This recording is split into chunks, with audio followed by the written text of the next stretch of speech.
자, 오늘 말씀도 고난에 관한 말씀입니다. 자, 보시면 13절에 참 도전이 되는 말씀인데, 너희가 열심으로 선을 행하면 누가 너희를 해하리요.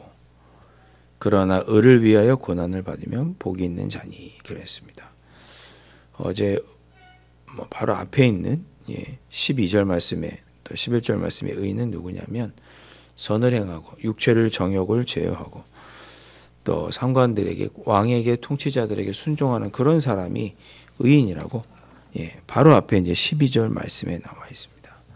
말을 좋게 하고 거짓을 말하지 않고 그런 사람, 형제 사랑하는 사람, 선을 행하고 화평케 하는 사람이 의인이다.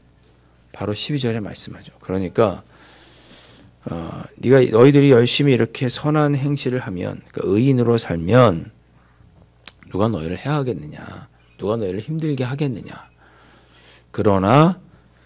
그런데 그렇게 선행으로 또 의인으로 사는데 누가 너희를 힘들게 해서 고난을 받으면 복이 있다. 그러니 두려워하지 말고, 그들이 두려워하는 것을 두려워하지 말고 그랬습니다. 그러니까 우리를 주관하시는 참된 하나님이죠. 그 심판을 두려워하지 말고 너희들 의를 행해라, 이렇게 말씀하고 있습니다. 그래서 이 고난이라고 하는 문제는 평생의 우리의 신앙의 화두 같은 문제죠. 왜냐하면 고난의 이유를 우리가 알 수가 없으니까요. 왜 나에게 이런 고난이 닥치는지. 예를 들면 천재지변은 또 천재지변으로 알겠고, 또 내가 잘못해서 어려움을 겪는 건 또 내가 잘못했지 라고 이해할 수 있지만, 이유 없이 당하는 고난은 도대체 알 수가 없으니까요. 그러니까 우리는 고난의 문제 앞에서 힘들 수밖에 없고, 힘들고 어려울 때 기도하지만 정말 힘든 분들은 기도도 안 나오신다고 그러더라고요. 너무 힘들면 기도도 안 나오고, 기도하러 나와서 앉아있는 것 같지만 그냥 앉아있는 거고, 아버지요 기도도 안 나오고 성경도 눈에 안 들어오고 그저 하나님만 바라보는 거죠. 어느 목사님께서 그런 얘기 하시더라고요. 그냥 그렇게 가는 거라고, 신앙이. 기도도 안 나올 때가 있고 힘들고 어려울 때가 있는데 그냥 하나님을 의지하고 그렇게 견디고 가는 거다라고 이렇게 말씀하셨는데 참 공감이 되기도 했습니다. 힘들고 어려울 때는 기도도 안 나오고 성경도 눈에 안 나오는데 그냥 우리가 하는 거는 하나님만 그냥 의지하고 붙잡는 거 뿐이라는 말씀이죠.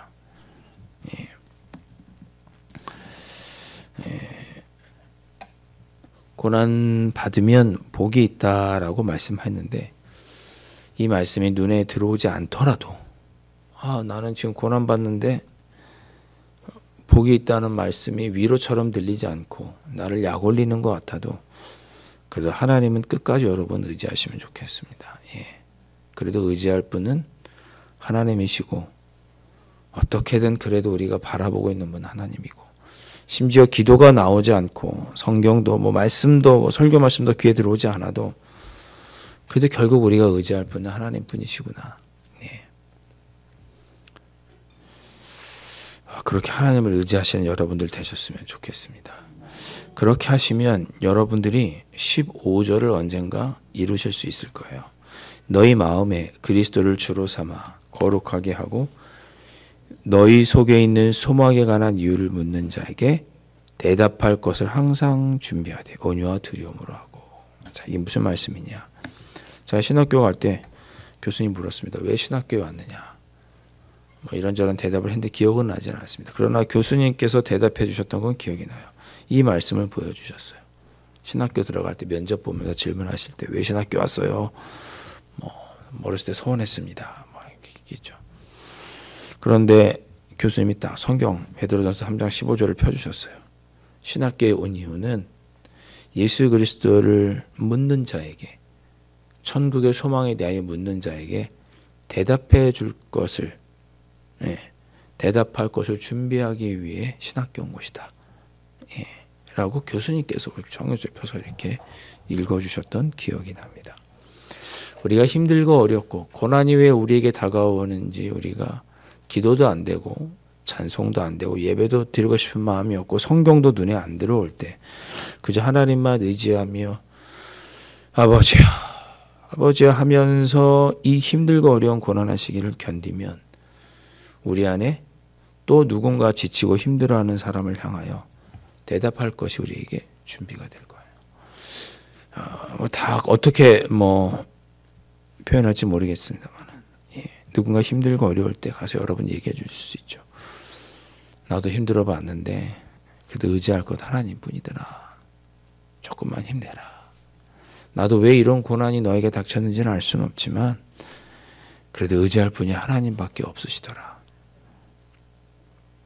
그렇게 마음에 대답할 것을 준비하게 되실 겁니다. 그러니까 고난 중에 끝까지 의를 행하고 그러다 고난을 당한 중에 하나님을 끝까지 의지하시는 그런 여러분 되셨으면 좋겠고 또 그런 여러분의 모습이 누군가에게 대답이 되어준다 할 수 있다는 거 기억하시면 좋겠습니다. 16절 그래서 선한 양심을 가지고 끝까지 선을 행해라. 그러면 너희들 선한 양심으로 선행을 하는 것 가지고 욕하는 사람들 부끄러움 당하게 될 것이다. 그러니까 끝까지 선을 행해라. 의인으로 살아라. 고난 중에도 끝까지 선행을 해라.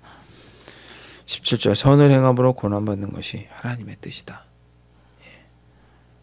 그러니 힘들고 어려워도 하나님만 의지하고 끝까지 선을 행하면 좋겠다. 제가 처음에 베드로전서 시작할 때 말씀드렸죠. 베드로전서는 베드로가 로마에서 썼습니다. 소아시아에 있는 당시 소아시아는 교회가 신앙 때문에 핍박받던 그런 때잖아요. 너희들 핍박받지만 그래도 선을 행하는 것은 멈추지 말아라. 그렇게 고면하고 있습니다. 18절 그러면서 누구를 바라보냐 하냐면 우리 예수님을 바라보라고 말씀하죠. 그리스도께서도 우리를 위하여 불의한 자를 대신해서 돌아가 죽으셨고 우리를 하나님 앞으로 인도하셨다. 예수님께서도 그렇게 본을 보이셨으니까 너희들도 선을 행함으로 믿지 않는 자들을 주님께로 인도할 수 있도록 끝까지 고난 중에도 선을 행해라.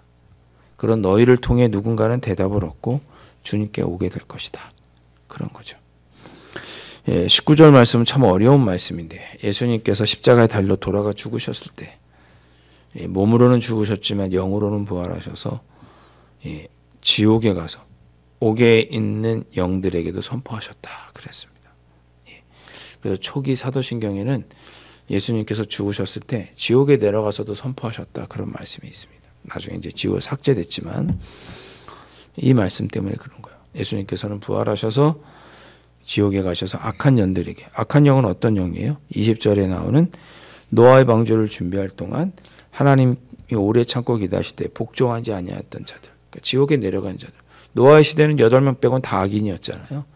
노아의 식구들만 의인이었고 다 악한 자들이었죠. 그들을 구원하기 위해서도 예수님은 저기 가서 선포하셨는데 그런 예수님을 바라보면서 너희들도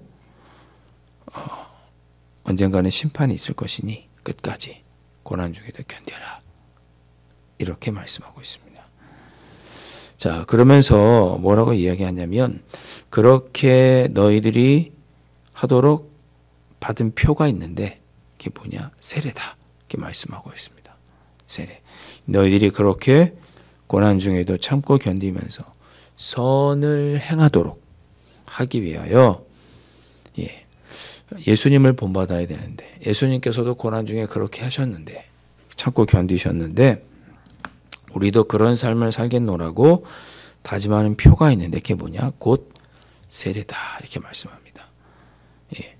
물은 예수 그리스도께서 부활하심으로 말미암아 이제 너희를 구원하는 편이 곧 세례라 그랬습니다. 20절에도 그렇고 21절에도 그렇고 이것이 다 물이 나오죠.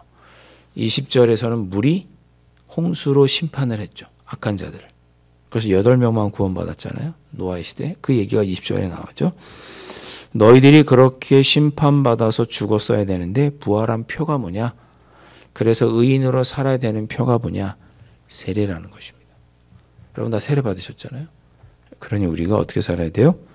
선한 양심으로 고난 중에도 선을 행해야 된다. 고난 중에 참고 견디면서 선을 행해라. 그렇게 말씀하고 있습니다. 부활하신 예수님은 하나님 우편에 계셔서 이제 모든 권세와 능력이 그에게 복종하고 있다. 그런 예수님을 섬기는 우리들이 예수님을 본받아서 힘들고 어렵지만 선을 행해라. 여러분 고난 중에도 선을 행하시는 여러분들 되실 수 있기를 주님의 이름으로 축복합니다. 힘들고 어렵지만 하나님만 의지하시고 선을 행하시는 여러분 되셨으면 좋겠습니다.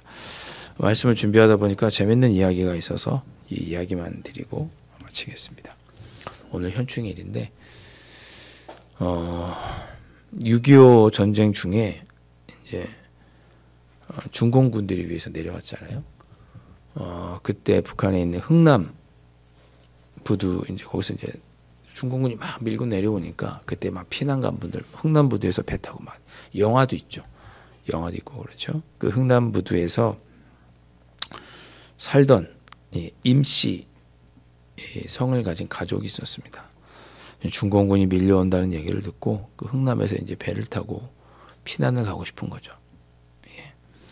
그래서 함께 믿음 생활하던 신앙 생활하던 200명과 함께 흥남 부두에 그 피난 가는 배를 타기 위해서 흥남 부두에 갔습니다. 200명 정도를 함께 모아서 갔더니 뭐 저도 이제 직접 그거 본 건 아니지만 영화를 그 한 장면을 보면 수도 없는 사람들이 이렇게 모였죠. 영화 뭐 국제시장에 나오는 그런 배경 아니겠어요? 근데 너무나 많은 사람들이 모래알처럼 피난하기 위해 흥남 부두에 이렇게 서 있었습니다. 도저히 그 배를 탈 가능성이 보이지 않았는데 그 200명 중에 한 리더가 좋은 아이디어를 낸 거예요. 하얀 천에다가 우리 십자가를 그리자. 그리고 들고 서 있자. 그래서 하얀 천에다가 빨간색으로 십자가를 들고 이렇게 들고 서 있었더니 미군이 그것을 보고 오라고 손짓을 해서 그 배를 200명이 타게 됩니다. 그 많은 사람들 중에서 그 배가 흥남 부두에서 성탄절에 거제도로 내려온 메러드스 빅토리아호라고 합니다. 그 배를 타고 빅토리아호를 타고 200명의 사람들이 이제 거제도로 피난을 갈 수 있게 된 거죠. 그러니까 살 수 있게 된 거죠. 그때 임시 가족도 함께 내려왔는데 거제도에 도착해서 6개월 동안 거제도 사람들이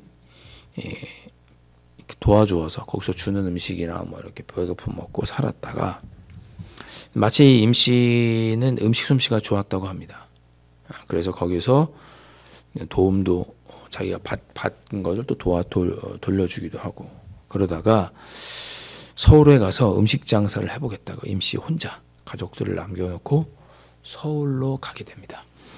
그래서 서울로 가기 위해서 음식을 장사하기 위해서 통일호 열차를 타고 가다가 5시간 달려서 올라가는데 대전역에 멈춰 섰다고 합니다. 기차가. 근데 너무 배가 고파서 대전역에서 내리자마자 너무 배가 고파서 성당을 찾아갔대요. 내가 이러이러하고 저러저러해서 너무 배가 고프다 했더니 밀가루 2포대를 내줬대요. 성당에서. 그래서 그 밀가루 2포대를 가지고 찐빵을 쪄 먹었답니다. 밀가루를 가지고 그 2포대로 찐빵을 만들고 대전역 앞에서 빵을 팔기 시작했어요. 그 가게가 지금의 대전에 있는 성심당이라고 하는 빵가게입니다. 그 성심이 주님의 마음으로 하겠다. 예수님의 마음으로 빵을 만들겠다라는 의미의 성심당이에요. 요즘 뉴스에 많이 나오죠. 대전역에 있는 그 성심당 뭐 세를 올려서 뭐 4배로 올려서 뭐 못 있겠다 그런 거죠. 그러니까 생각해 보니까 이 말씀을 저도 이제 준비하면서 알게 됐는데 대전역에서 빵을 파는 건 의미가 있는 거예요. 왜? 처음 시작을 그 대전역 빵가게에서부터 시작한 거거든요. 임대료 올리거나 좀 상관이 없을 것 같다는 생각이 들더라고요. 이 사람들이 그 성심당을 그래서 시작하면서부터 그런 마음을 가졌답니다. 빵을 100개를 만들면 3분의 1은 어려운 사람들에게 나눠주겠다. 그런 마음으로 성심당이 시작이 됐다고 그래요. 창업주가 1997년에 돌아가셨고 2대째 운영을 하고 있는데 예, 전국에서 가장 큰 빵집이죠. 예, 성심당. 파리바게뜨 뭐 이런 것도 이길 수가 없는 그런 빵집이라고 합니다. 제가 이 빵집 이름을 이야기하는 것은 내려가서 꼭 사드셔라 뭐 이런 뜻은 아니고, 저도 뭐 튀김소보른가요? 저도 목사님들이 사다 주셔서 한번 먹어봤는데 맛있더라고요. 근데 고난 중에도 자기가 도움받았던 것을 잃지 않고, 예, 그 6.25 전쟁 중에 힘들고 어려운 사람들을 위해서 3분의 1은 기부하는 일을 뭐 지금까지도 하고 있다고, 예, 그렇게 들은 것 같습니다. 우리가 힘들고 어려운 중에도 하나님께 받은 은혜들을 기억하시고, 우리도 누군가에게 도움을 돌려주셨으면 좋겠고, 힘들고 어려운 중에도 선을 행하시고, 힘들어하는 이들에게는 가서 그들에게 궁금해하는 이야기 대답해 주세요. 힘들고 어렵지만 하나님을 의지하자. 예, 결국 해답은 거기밖에 없더라. 예, 그렇게 선을 행하며 힘들고 어려운 일을 위로하고 격려하시는 그런 하루를 살아가실 수 있기를 주님의 이름으로 축원드립니다. 기도하겠습니다. 하나님 아버지, 신앙생활하고 선을 행하며 주님의 뜻을 행하는 중에 우리 앞에 힘들고 어려운 고난들이 찾아옵니다. 때로는 그 고난을 이해할 수 없어서 너무나 힘들고 어려운데, 그럴 때도 저희들 우리를 위해 십자가에 달려 돌아가 죽으셨던 그 예수님을 기억하고 그 예수님을 본받아 우리도 고난 중에도 하나님만 바라보며 견디게 하시고, 힘들고 어려워도 선을 행할 줄 알게 하시고, 그래서 믿지 않는 자들도 우리의 선한 행실을 보고 주님께로 나오게 하는 그런 삶을 살아갈 수 있는 저희들이 될 수 있도록 성령 하나님 함께하여 주시고, 능력 더하여 주시고, 은혜 가운데 함께하여 주옵소서. 귀하신 예수 그리스도의 이름으로 간절히 기도하옵나이다. 아멘.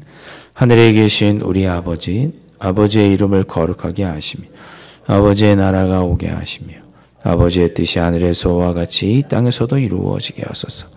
오늘 우리에게 일용할 양식을 주시고, 우리가 우리에게 잘못한 사람을 용서하여 준 것 같이 우리 죄를 용서하여 주시고, 우리를 시험에 빠지지 않게 하시고 악에서 구하소서. 나라와 권능과 영광이 영원히 아버지의 것입니다. 아멘.